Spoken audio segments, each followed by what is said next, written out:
Hi, it is day 22 of the 40 Gameful Days of Summer, and I am Valerie with a Y. Yesterday, I introduced you to the idea of the game plan framework, and just to review, game plan, each of the letters stands for a key element when you're designing your gamification. So we have goals, audience, mechanics, and experience. So today we're going to be talking about the G, so goals. And this really is the spot where a lot of gamification kind of misses the mark before it even gets started. If you don't have clear goals, as Paul Meyer says, if you have definite goals lead to definite results. Indefinite goals don't lead to indefinite results. They lead to no results at all. And so the first thing that I always encourage people to focus on is really their goals. And since we're talking about gamification with learning, part of the problem with setting the goals is I think people try to decouple the gamification part from the learning part. You're still doing your instructional design. You're still doing, that's still the focus. Your learning objectives, those are the goals of what you need the learners to achieve. The gamification part is how we're going to design things to get them to that point. Now, there is sort of another layer that we sometimes overlook when we are strictly focusing on the instructional design, and that is that the learner is within a certain context. They have their own goals, they have their own sort of agenda, shall we say, when they're taking a course. So does the company, if we're talking about a business, or the academic institution. There is this other layer of goals. So we do have to take that into account when we're designing, because we're designing for people who are within a specific context. So we can't just say, okay, learning objectives, and we're not focusing on anything else.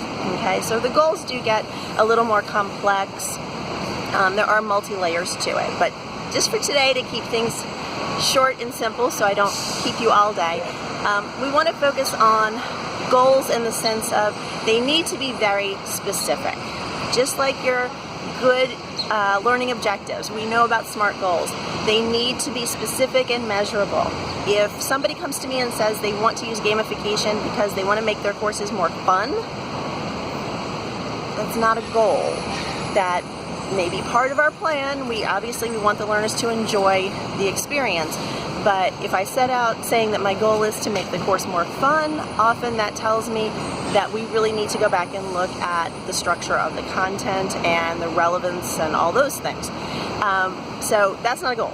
If somebody says, however, I'm rolling out some new software, or I'm teaching a new college course, and I want to, in the case of the business, let's say, I want to reduce the number of calls to the help desk after the rollout by 20%, that's a goal. Then I can say, okay, well, what are the common places that people get caught up?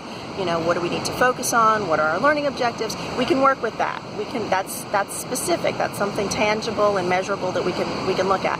Same thing with a college course. I've had people say they wanted to increase the engagement, let's say, in the discussion boards by a specific percent. Like, how do I know? The point of the goal is, how do I know if I achieved it? If I can't define what success looks like, then I need to rethink that goal. That's a nice place to start.